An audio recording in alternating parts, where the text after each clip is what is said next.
VT Bulletin sponsored by Uttam Singh Academy, Rewa. नमस्कार, बहुत बहुत स्वागत है आपका विंध्या टाइम्स में और आपके साथ मैं श्रेया हाजिर हैं आज की बुलेटिन की खबरों के साथ। पहली खबर की बात करते हैं। भारतीय जनता पार्टी द्वारा आज से 3 दिवसीय जिला प्रशिक्षण का आयोजन किया गया। कार्यक्रम की शुरुआत जिला कार्यकारिणी की बैठक से शुरू हुई। कार्यक्रम के मुख्य अतिथि प्रदेश महामंत्री रणवीर सिंह रावत शामिल हुए। इस प्रशिक्षण वर्ग के दौरान भाजपा जिला कार्यकारिणी की पहली बैठक की गई। कार्यकर्ताओं को प्रशिक्षित करने के लिए आयोजित प्रशिक्षण कार्यक्रम लैंडमार्क होटल के बगल में कुशाभाऊ ठाकरे परिसर में किया गया, जिसमें प्रदेश महामंत्री एवं रीवा के प्रभारी रणवीर सिंह रावत मुख्य अतिथि के रूप में शामिल हुए। कार्यक्रम में जिला अध्यक्ष, जिले के विधायक सहित अन्य पदाधिकारी भी उपस्थित थे। आप लोगों ने देश प्रदेश में कई प्रकार की अजीब कहानियां सुनी होंगी, वहीं एक ऐसा मामला सामने आया है। रीवा जिले के हनुमना विकासखंड के अंतर्गत स्थित शासकीय उत्कृष्ट उच्चतर माध्यमिक विभाग एवं सेठ बिहारी उत्कृष्ट उच्चतर माध्यमिक विद्यालय हनुमना से, जहां कई साल से राधा जायसवाल नाम की लड़की से स्कूल के सामूहिक शिक्षक और बच्चे बेहद परेशान हैं और इस समस्या से निदान की मांग कर रहे हैं। जी हाँ, बिल्कुल सही सुना आपने, एक लड़की से पूरा स्कूल परेशान है। राधा नाम की लड़की कई साल से स्कूल में असामाजिक रूप से पहुंचती है और छोटे छोटे बच्चों के साथ मारपीट करती है। बता दें कि इसकी शिकायत वरिष्ठ अधिकारी एवं प्रशासन से की गई, जो आज तक कोई सुनवाई नहीं हो पाई है। ये लड़की न केवल बच्चे बल्कि शिक्षकों से भी मारपीट करती है और उद्दंडता करती है। आज सामूहिक रूप से इस स्कूल के शिक्षक और छात्र प्रशासन से न्याय की गुहार लगा रहे हैं। उनकी मांग है कि लड़की को स्कूल से बाहर हटाया जाए। लड़की की वजह से शिक्षण कार्य भी बाधित हो रहा है। छात्रों को परेशान करना चाहते, क्या मामला है सर? ये बहुत दिनों से, जब से हम आए हैं तब से ये जो है ये ज़बरदस्ती रूप में ये आकर के छात्रों को परेशान करती है, दांत काटती है, मारती है, पीटती है, शिक्षकों से लपटती है। कल भी एक शिक्षक से लपटी हुई थी, परसों जो है सुनैना त्रिपाठी के से लपट करके वो पटक दिया था।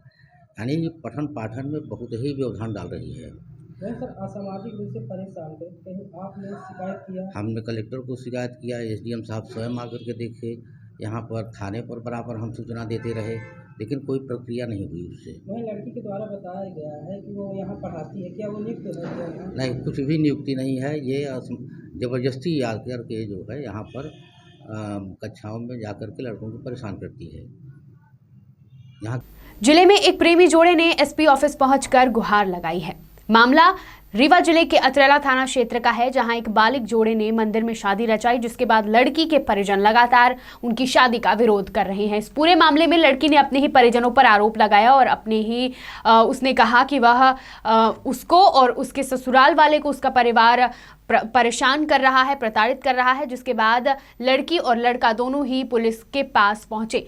पूरे मसले पर रीवा एसपी का कहना है कि क्योंकि लड़का और लड़की बालिग हैं और उनके पास सभी दस्तावेज हैं शादी के, उनकी शिकायत के आधार पर उन्हें सुरक्षा भी दी जाएगी। साथ ही एसपी ने अपना नंबर और संबंधित थाना प्रभारी का भी नंबर दिया है, जिसके कारण आगे आने वाले समय में अगर कोई भी समस्या होती है तो वह सीधे पुलिस से संपर्क कर सकते हैं।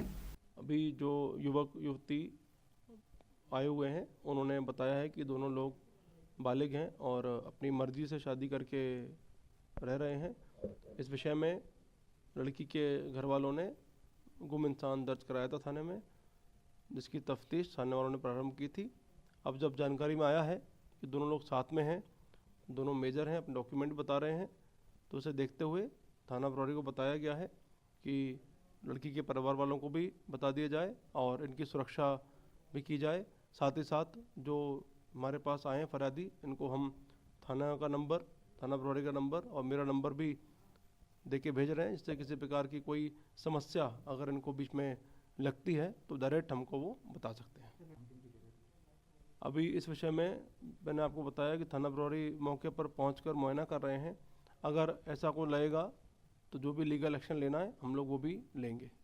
अभी तो उनसे पूरी चर्चा हो गई है और उनको पूरा आश्वस्त किया गया है, और कोई समस्या आती है तो बिल्कुल हम लोग जो भी अपना लीगल एक्शन लेना है उसके लिए तैयार हैं। रीवा जिले के मऊगंज थाना क्षेत्र में एक रिटायर्ड फौजी के साथ 70,000 की लूट का मामला उजागर हुआ है। रीवा एसपी ने बताया कि रिटायर्ड फौजी पैसे निकालकर लौट रहा था और कुछ ही दूर पर बाइक सवार बदमाशों ने उनका बैग लूट लिया और वहां से फरार हो गए। एफआईआर दर्ज कराने के बाद पुलिस ने उस मार्ग की छानबीन की। सीसीटीवी फुटेज के माध्यम से आरोपियों की तलाश की जा रही है। एसपी ने कहा कि कैमरे की जांच के बाद आरोपियों की तलाश जारी है और जल्द ही इस मामले का खुलासा हो जाएगा। सर, ये मऊगंज थाना क्षेत्र में एक फौजी के साथ लूट हुई है, क्या मामला सर?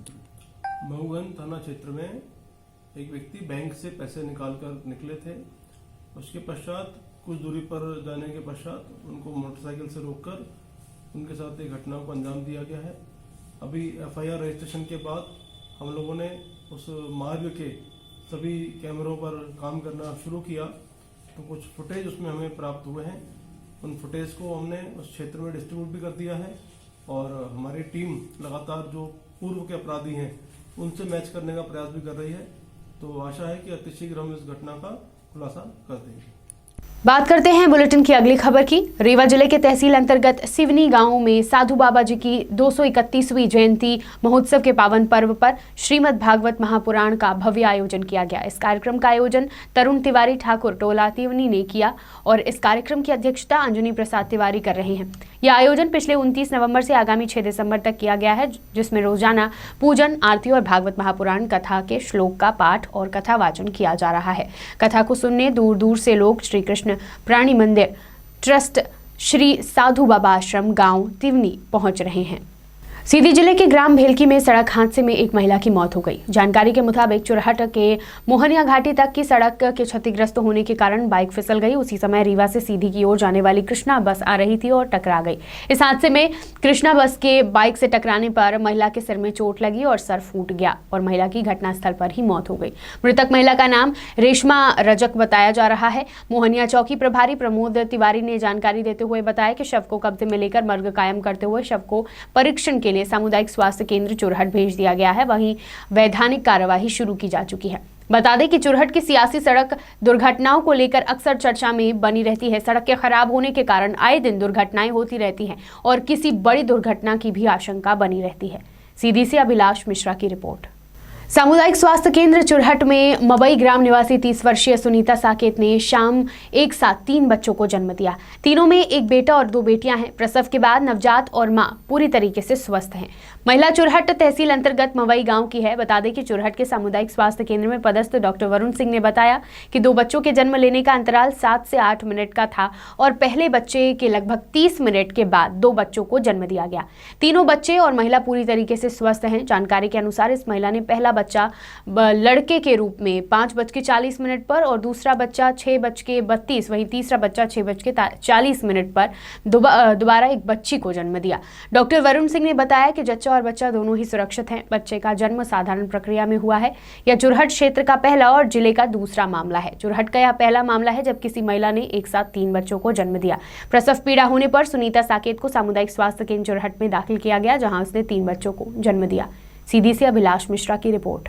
बढ़ते हैं बुलेटिन की आखिरी खबर की, जो कि शहडोल जिले से है। मध्य प्रदेश सरकार द्वारा असंगठित गरीब मजदूरों के लिए सरकार ने मुख्यमंत्री जन कल्याण संबल योजना प्रारंभ की और यह योजना लगभग 1 करोड़ से अधिक मजदूरों को लाभ पहुंचाने का कार्य कर रही है। पर शायद शहडोल जिले के जनपद पंचायत बुढ़ार के कई ग्राम पंचायत हैं जो कमीशन खोरी के कारण अपात्रों को भी संबल योजना का लाभ दे रहे हैं। शासन की गाइडलाइन के अनुसार आत्महत्या करने वाले हितग्राहियों को इस योजना का लाभ नहीं मिलना था, पर जनपद पंचायत बुढ़ार के ग्राम पंचायत के इस्वाही सचिव व रोजगार सहायक ने जनपद में बैठे अधिकारियों की मिलीभगत से अपात्रों को संबल जैसी योजना का लाभ देने का फायदा पहुंचाया और शासकीय राशि का बंदरबाट किया। मुख्यमंत्री की मंशा से जनपद पंचायत बुढ़ार में बैठे जिम्मेदार और पंचायत कर्मी पानी फेर रहे हैं। वहीं कई बार पंचायतों में हो रही धांधली की जानकारी जनपद बुढ़ार में बैठे जिम्मेदारों को दी गई, पर जिम्मेदारों ने भी पत्रकारों से मुंह फेर लिया और कार्यवाही के नाम पर आश्वासन देते रहे, पर नतीजा कागजों में ही रह गया। वहीं अब तो जिला पंचायत में भी शिकायत लेकर जाने पर ग्रामीणों को भगा दिया जाता है। ग्राम पंचायत के इस्वाही सचिव व रोजगार सहायक किसकी शह पर शासकीय पैसे का बंदरबाट कर रहे हैं, ये बड़ा सवाल है और जिम्मेदार हर बार की तरह इस बार भी जांच की बात कर रहे हैं। शहडोल से पंकज राव की रिपोर्ट। सर, किसवाही में 2 मामले सामने हैं संबल योजना को लेकर। तो संबल योजना में किन लोगों को पात्र है जिनको मिलना चाहिए? हाँ, उसका आपको वो दे देंगे जो गाइडलाइन है, अभी आप ले लेना कौन कौन पात्रता रखते हैं, उसको आप देख लीजिएगा, है ना। वो कई कारण है उसमें पात्रता रखने के, तो आप देख लीजिएगा उसको। 2 व्यक्ति हैं जिनका मर्ग कायम हुआ था किसवाही के, उनको संबल योजना का भुगतान किया गया है, कैसे हो सकता है? नहीं, मर्ग कायम होना कोई अपात्रता का कारण नहीं है कि कोई मर्ग कायम हो गया है तो उसको नहीं दिया जाना चाहिए। हमारे पास शिकायत आया है कि साहब ये जो है इन्होंने इनको गलत लाभ दिया गया है, तो उसके लिए हम दस्तावेज़ों के साथ में हमने अपने पंचायत इंस्पेक्टर को कहा है कि आप जा कर के स्थल परीक्षण करके हमको बताएं कि वास्तविकता क्या है, और पात्र लोगों को ही मिलना चाहिए। विंध्य की तमाम खबरें लेकर कल फिर हाजिर होंगे। देखते रहिए विंध्या टाइम्स। बहुत बहुत धन्यवाद।